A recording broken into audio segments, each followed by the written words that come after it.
So students, welcome back. Today we will continue with Newton's laws of motion and the last part of theory in this chapter. What is remaining is mass and weight. So first of all, we will see the distinction of mass and weight. Usually it is asked, usually they ask 2 points, any 2 points of distinction. Very simple. First of all, mass is the measure of the amount of substance present in a body, or it is the amount of matter contained in the body of an object at rest. So that is mass, whereas weight is a force with which the earth attracts the body. So weight is m into g. So first point is definition. Second point, mass is a scalar quantity. When we write mass, we do not say that the mass acts in the downward direction, upward direction, to the north, to the east. We do not specify direction. So quantities in which direction is not there or not taken into account are known as scalar quantities. So mass is a scalar quantity. Now weight, which is a force. Weight is a force. So force is a vector quantity. So weight is also a vector quantity. Because if you say, I pushed the book, I will not be able to tell in which direction the book moves. You have to say, I applied a force of 10 Newton to the right on the book, or a 10 Newton force was applied in the northeast direction. So in case of weight, the weight of a body when you are standing, your weight will act vertically down. So direction is considered. That is why weight is a vector quantity. All quantities in which direction is taken into account are vector quantity, and weight is a force. So force and weight are both vector quantity. Mass, SI unit of mass is kg, all of us know. So what you tell that your weight is 50 kg, that's in physics wrong. Your mass is 50 kg.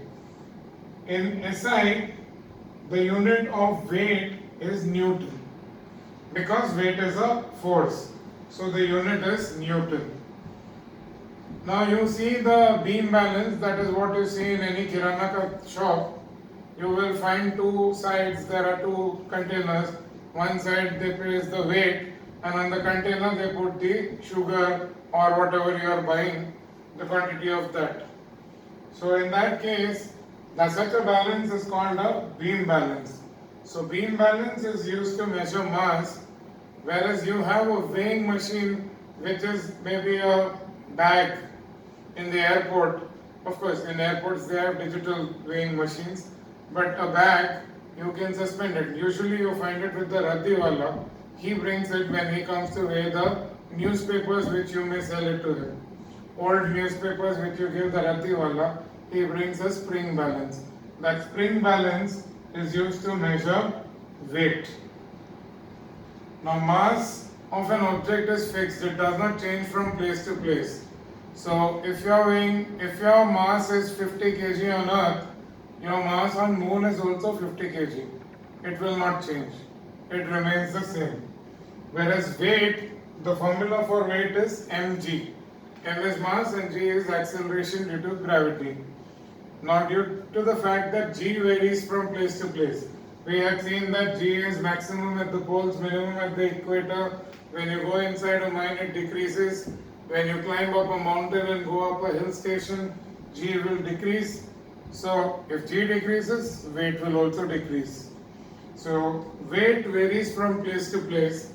If you go on the moon, your mass remains same, 50 kg, but weight will be less on the moon. Why? Because gravity on moon is only around 1.6. So your weight on the moon will be approximately 80 Newton. M, that is 50 into 1.6 meter per second squared, which is the acceleration due to gravity on the moon. So that would be 80 Newton. mg, when you multiply m into g, the value of acceleration due to gravity should be at that particular place. If it is moon, then it is around 1.6 or 1.63 meter per second squared. So this is weight and mass distinction. This is important. It is generally asked in either the unit test, term exam, class test, or in the board exam. So it's a very important question. Now next we will see units of weight, especially weight. Mass, it is only kg, and in CGS it is gram. You know it. And 1000 grams will make 1 kg.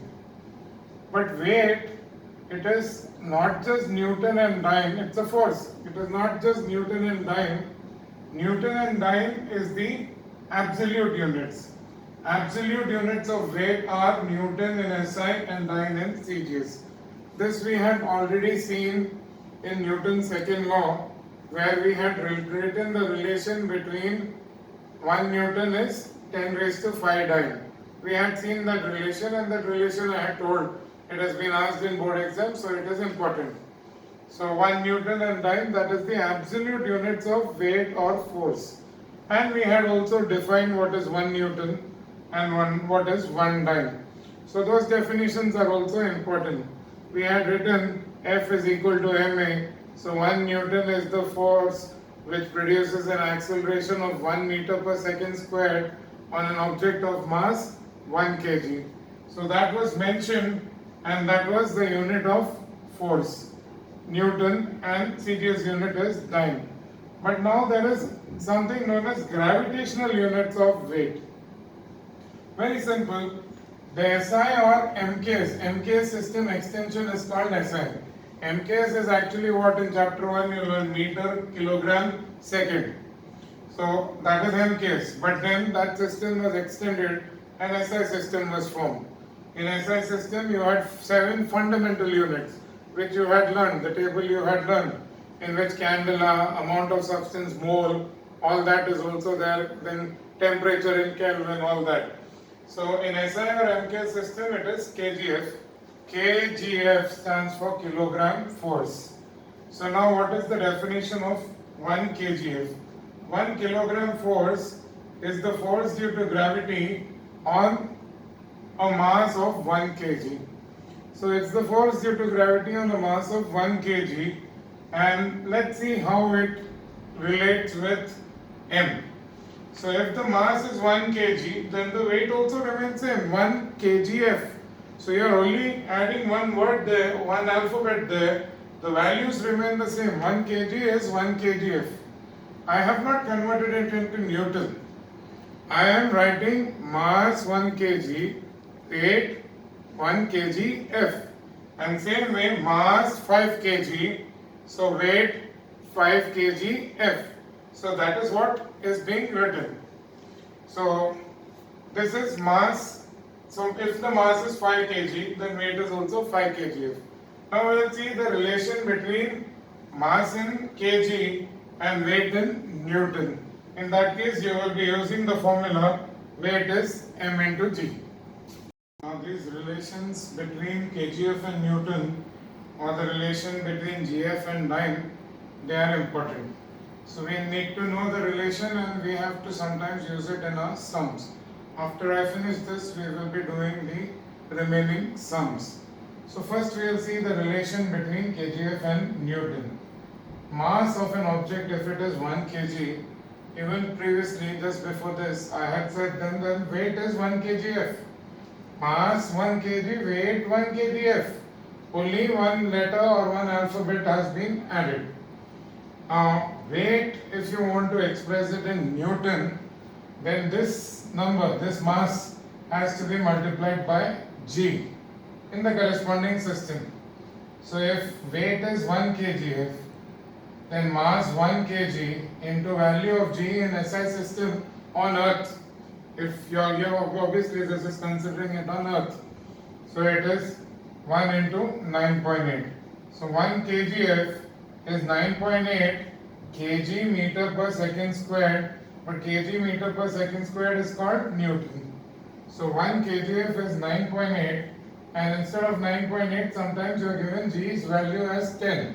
In that case you will write approximately equal to, this is symbol for approximately equal to 10 Newton. So 1 kgf is 9.8 Newton, approximately equal to 10 Newton.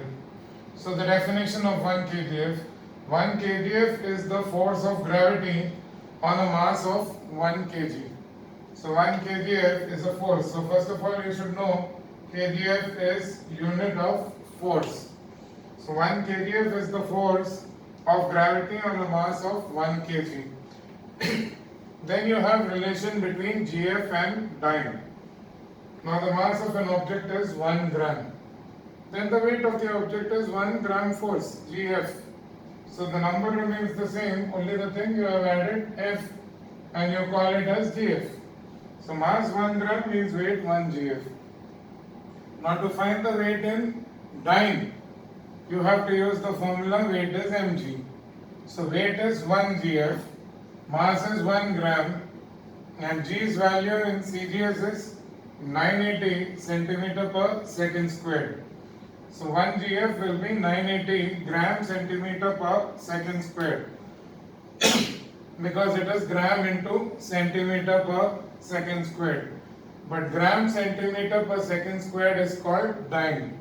So therefore you write it is 980 dyne instead of gram centimeter per second squared, or approximately equal to 1000.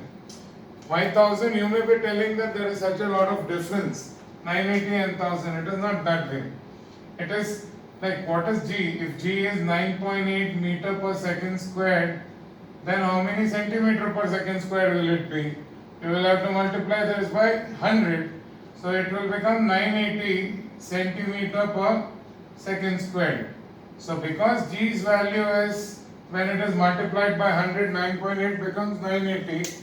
That is why in this case we are writing 980 dyne or approximately 1000 dyne. That is because g could be 9.8 or g could be 10. If nothing is given in your question paper in a sum, then you can take the value of g as 9.8 and solve the sum. But mostly in the board exam, they will very clearly give you g is 9.8 or g is 10. The value will be given, so there won't be any discrepancy in answers of two students. So now there is one question. Explain the meaning of a statement 1 kgf is 9.8 Newton. Most of you will say 1 kgf is 9.8 Newton what? So if you have a mass of 1 kg in your hand, then you will have to exert a force of 9.8 Newton to hold it in your palm. So that is the meaning. That's how you will have to explain it. 1 kgf is 9.8 Newton means that we have to exert a force of 9.8 Newton to hold a mass of 1 kg in our palm. So if you have a weight of 1 kg in your hand, obviously you have to exert a force of 9.8 Newton to hold that. So now on pages 71 to 74, there is question and answers in your Anish tutorial physics book for this third, the D part of, that is gravitation. So learn all those answers, measurements I have done, even Newton's laws of motion, all the theory is now complete. So learn all those parts and use your vacation in the summer to finish all this. So learn this thoroughly. Now we will continue with the remaining classwork sums. So now here in the 10th question, you are told that this is on page 76, the classwork sums we had done till 9. So in the 10th question, you are told that the force of attraction between two bodies at a certain separation is 10 Newton. So if this is the separation, one body is here and one body is there, if the separation between them is so much, the force of attraction as per gravitation is 10 Newton. What would be the force of attraction between them if the separation between them is reduced to half? So now instead of the distance being this much, now you are making the distance half. So one body is coming closer or both of them are coming closer in such a way that the distance has reduced to half. So first thing you know, when the distance of separation decreases, the force of attraction will increase. Because as per Newton's law of gravitation, you have F is equal to G, mass of one body, mass of second body, upon the distance of separation between the two bodies, the whole squared. So in this case, G is constant, you know, 6.67 into 10 raised to minus 11. Then mass of the bodies also remain constant. So small m and capital M are both constants. So R is the distance of separation. So you can say the only thing that is varying is the distance of separation between the same bodies. So F is inversely proportional to R squared.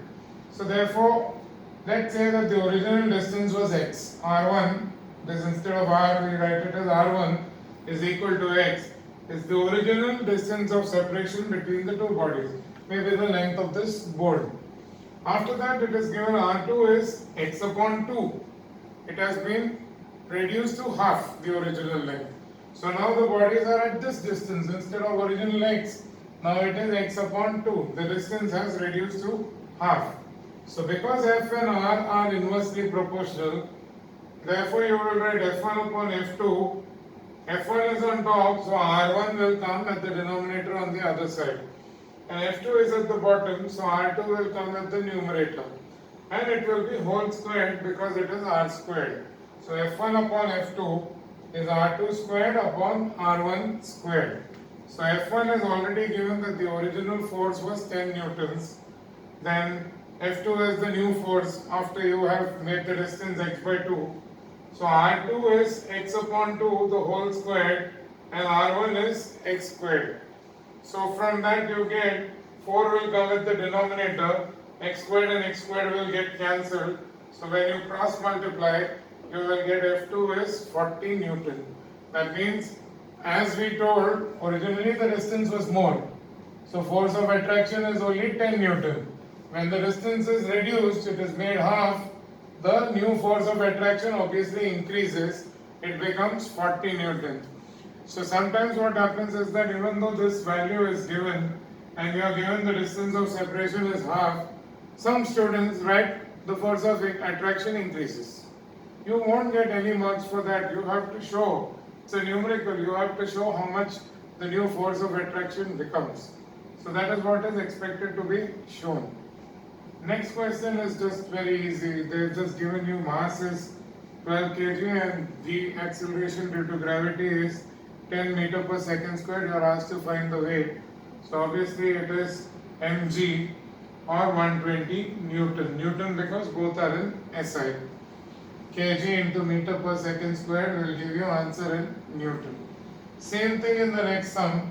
Mass is given, value of g is given as 9.8 and you are asked to find weight in kgf. kgf it will be same number, only the thing instead of kg you will write kgf.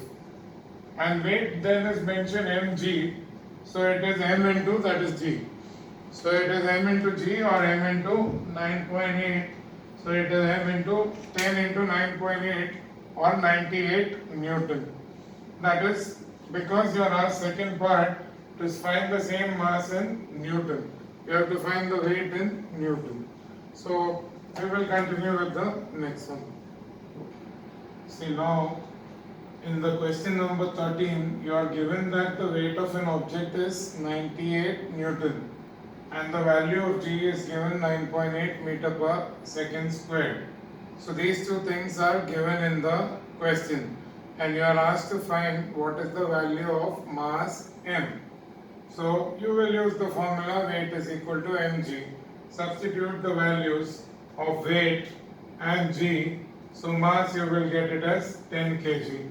So mass of the object is 10 kg. Now if you take that same object on the moon, where gravity's value is 1.6 meter per second squared. So then what is the weight of the object on the moon? Obviously weight won't remain same, weight will decrease because g is less on the moon. So weight is mg. Now you will take mass remains constant, mass is 10 kg. But weight will be, in the gravity is 1.6, not 9.8, it is 1.6 meter per second squared. So this will give you 16 and Newton meter per second squared is kg meter per second squared is Newton. So you will get the answer of weight of the object on the moon is 16 Newton.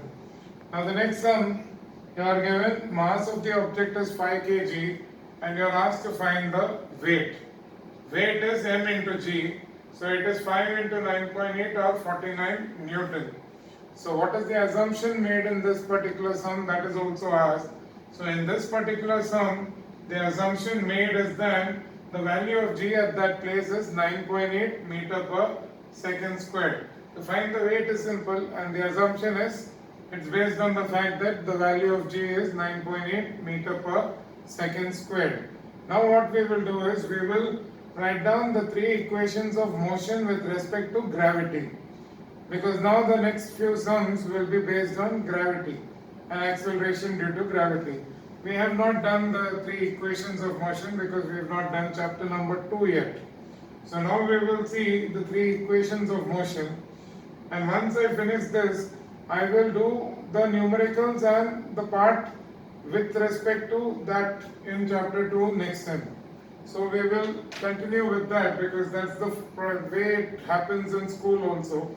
So we will do that. First we will finish this, and the next sum, before the next sum, I will give you a set of explanations for how to do sums when you have, say, a ball held in your hand is thrown up.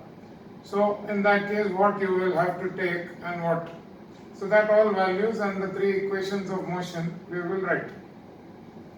So now I have only written one equation of motion. This you have already seen in your sums. Already in Newton's second law also we had seen that acceleration is final velocity minus initial velocity upon time. So this equation of motion you already know. But now how to apply this when a body is thrown up or if a body is dropped from a height? That is what we have to write and see. So now here you are given if an object is thrown up. First we are considering, let's say that you have a ball in your hand and you are throwing it up. As I have already explained, when an object goes up, the value of gravity has to be taken minus. Negative sign has to be taken minus because the velocity goes on decreasing. So if you throw it with a velocity of 40 meter per second, if we take G as 10 meter per second squared, it means after 1 second the velocity will decrease from 40, it will become 30. After 2 seconds it will become 30 minus 10, 20. Then it will become 20 minus 10, 10. And then it will become 10 minus 10, 0. So at the end of 4 seconds it has reached maximum height. So you can see G is decreasing. So that is why G's value is taken as minus 9.8 meter per second squared. If the question mentions take G as 10, then you take it as 10. But if it is thrown up, then you will have to write it as minus.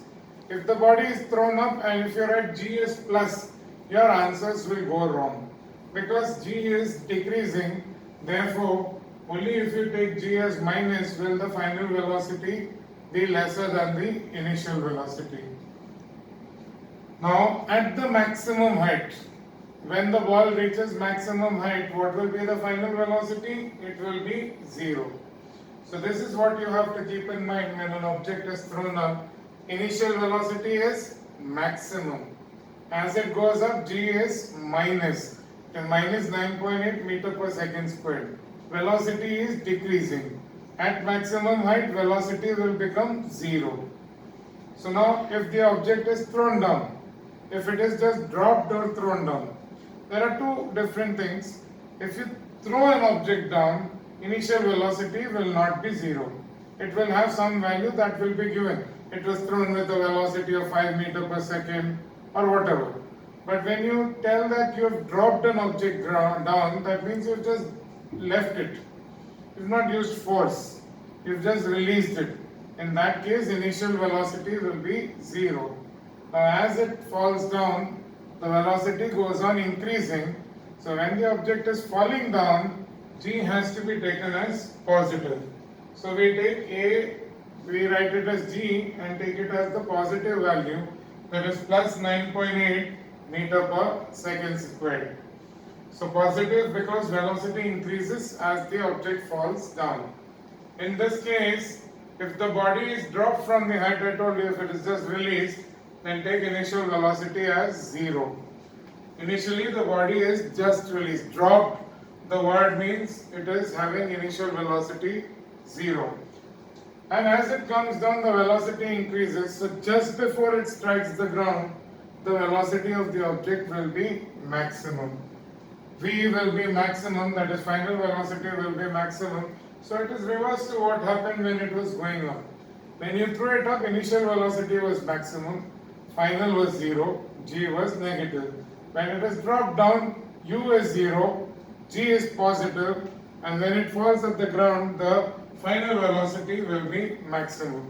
Now already I had explained that if you are given that the ball goes up and then comes down in total 8 seconds, then the time taken to go up will be half of 8, that is 4 seconds, and the time taken for the ball to come down will be equal, that is 4 seconds. So going up and coming down will take the same time, which will be total time taken upon 2. Total time to go up and come down, if it is given 8 seconds, so then time to go up will be equal to time to come down, and each one of them will be 8 by 2, that is 4 seconds.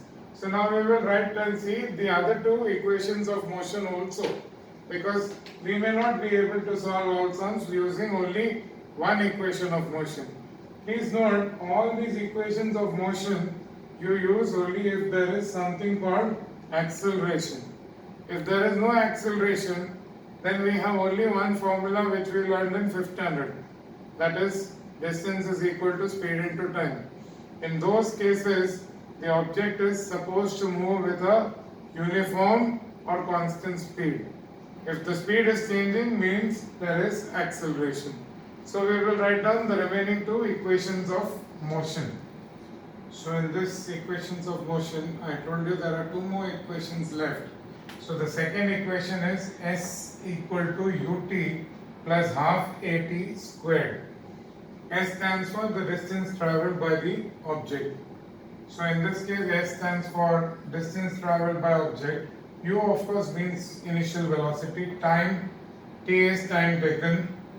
A, if the object is thrown up, I told you will take it as G and minus, that is minus 9.8. If the object is falling down, you will take it as G and plus 9.8. If the object is moving on the ground, then you will be given what is the value of A. Whether it is coming to rest minus or whether it is gaining speed, that will be given. But right now we are only considering sums with gravity. That is when the object is thrown up or falling down. And the third equation of motion is V squared is equal to U squared plus twice AS. That is the third equation of motion. V stands for final velocity, U stands for initial velocity, A stands for acceleration. Again, if the object is thrown up, it is minus 9.8 meter per second squared. If it is coming down, it is plus 9.8 meter per second squared. And S is the distance travelled by the object. Note, in all the above three equations, there is mention of acceleration due to gravity. So this alphabet is coming in all the three equations. Here time is not there, but here A is there. Here you don't have final velocities mentioned, but A is there. And in the other equation, A is equal to V minus U upon T, you didn't have any mention of S, but A is there. So in all the three equations of motion, what you will find is that alphabet small a, that is acceleration, is there. So these equations of motion Newton gave to find the distance travelled or time taken, etc. when a body has acceleration or retardation. If the body does not have any acceleration, then what you learned in your 5th standard, distance is equal to speed into time. In that there is no mention of acceleration at all. But if an object is traveling with some acceleration, then you have to use one or more of these three equations of motion. So now based on this, we will do question number 15 on page 76. Question number 15. It's given a ball is thrown vertically upward with an initial velocity of 49 meter per second. So the ball is thrown up with an initial velocity of 49 meter per second. So when it is thrown up, initial velocity is maximum. At the maximum height, the velocity will become 0. When the ball is going up, A, You will take it as g or minus 9.8 meter per second squared. You are asked two things. You are asked how much time it takes to reach the maximum height, or what is the maximum height reached and the total time it takes to go up and come down. So first of all, we are considering only one-way motion of the body. We are only considering that the ball is going vertically up. Only that is being considered. We are not considering the downward motion because it is the reverse of the upward motion. So when it is going up, initial velocity was given 49. Final velocity will become 0 at the maximum height. G is minus 9.8. So we use an equation of motion in which S is there. Either you can use this or this. So we use V squared is equal to U squared plus 2GS. Substitute the value. V is 0. U is 49. The whole squared means 49 into 49. Plus 2. G has to be taken minus 9.8 into S. So this entire thing becomes 19.6 with minus sign. So when I shift it this side of equal to, it will become plus 19.6. Plus 19.6 S is 49 into 49. So S will become 49 into 49 upon 19.6. So it will become 245 upon 5. So S will become 122.5. That means the distance traveled by that object when it was thrown up with a velocity of 49 meters per second is 122 meter. So it goes up 122 meter. Read the question carefully. It is asked, what is the maximum height attained? So it is not asked what is the total distance traveled by the object. It is only asked what is the maximum height. So once you throw up, how much it has gone up. Since it was one-way motion we saw, so the maximum height is 122.5 meter. Now the second question is slightly different.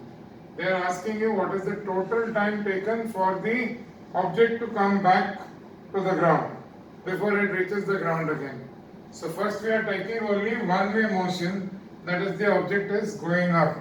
So acceleration is v minus u upon t. So again acceleration is minus. So minus 9.8, 0, final velocity is 0, we have written it. Initial velocity is 49, so minus 49. And t you have to find, so t will be minus 9.8 goes down, minus minus cuts. That 5 seconds what you got is the time taken to reach the maximum height. So the time taken to reach maximum height is 5 seconds. So like I told you before, it will take 5 seconds for the ball to come down. So total time taken will be 5 plus 5, 10 seconds. The ball will reach down back on the ground after 10 seconds. This sum, mark it important, because this is a typical simple sort of sum based on gravity which can be asked. Can be asked for 3 marks. 2 marks for using and finding the first part, and 1.5 mark for finding the second part. So copy this in your long books. Everything that is being given on every frame, make sure that you are copying it in your notebooks. So now on page 76, question 16. It is given a jet fighter of mass 15,000 kg has a takeoff velocity of 100 meter per second in a distance of 300 meter. So that means any jet fighter or any plane, first, after all the passengers or the pilots are sitting on it, and a jet fighter it will be only the pilot. So after the pilot is on it, it is at 0 meter per second, it is at rest. After covering 300 meters, it goes on the runway for 300 meters, and after covering that distance of 300 meters, at the moment it can pick up and climb, it can gain altitude or go up. Its velocity is given as 100 meter per second. That is the takeoff velocity. So 3 things are given. Initial velocity is 0. The jet was initially at rest when the pilot went inside and sat and started the engine. The mass of the jet was 15,000 kg. Velocity just before takeoff, that means after covering 300 meter distance on the runway, the final velocity was 100 meter per second. So you have v squared is u squared plus twice as. So this equation we are using, we are asked to find what is A. We need to find A first because we are asked what is the force developed by the engine of the jet. Force is ma. We know m. We have to find A. So we can use A because we don't know time taken. In this case, distance is given. So therefore, we can't use the formula v minus u upon t. T is not given. So you have to use another equation of motion in which t is not there but s is there. So t is not given, so we couldn't use acceleration as v minus u upon t. We are using this. So 100 squared, final velocity is 100, initial is 0, to a, and your distance moved by the jet before it takes off, that is 300 meter. So you get 100 into 100 upon 2 into 300 is A. A's value is 50 by 3 or 16.67 meter per second squared. That is the acceleration of the jet in the runway. So we got A. Now you can easily find what is the value of force. Force is m into A. Mass is 15,000 kg, mass of the jet. Into 50 by 3 I have written because calculations is easy. So I get the answer as it is 5000 into 50. So there will be 4 zeros. So 25 into 10 raised to 4. But in chapter 1 I told you, for uniformity we don't write this as 25 into 10 raised to 4. This number has to be a number between 1 and 9.99. So this is written as 2.5. So it is 2.5 into 10. 25 is 2.5 into 10 into 10 raised to 4. So it becomes 2.5 into 10 raised to 5. 10 into 10 raised to 4 is 10 raised to 5. So it is 2.5 into 10 raised to 5 Newton. That is the force developed by the engine of the jet. And the last sum for today. In question 17, you have been told that the mass of a ball is half a kg and it is thrown up with a velocity of 10 meter per second. So that's the initial velocity. On some planet, it is not Earth, it is some assumed planet, and whoever threw it caught it after 8 seconds. So that means it took 4 seconds to go up and 4 seconds to come down. In any planet, whatever is gravity, time taken to go up and come down is assumed to be same. It is the same. We considering only one-way motion. So we will consider t as 4 seconds, 8 by 2. Initial velocity is given 10 and we know that at maximum height velocity will be 0. So we can find the value of gravity in that planet.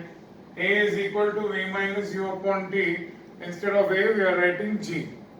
G is equal to v minus u upon t. So final velocity is 0. Initial velocity was 10. So 0 minus 10 upon the time taken for the ball to go up was 4. So the acceleration due to gravity you are getting negative sign only because we are considering the ball going up. But since you are asked what is the weight of the object, when you find the weight you are not going to take minus value, you will say m into g. So mass of the ball is half a kg, 0.5, and g's value is 2.5. So you get the answer is 1.25 Newton. That is the weight of the object on that planet. You are asked find the weight of the body on the planet. So today we will stop there with the classwork sums. In the next lecture it would be the concluding lecture of this, where I will discuss the remaining classwork sums.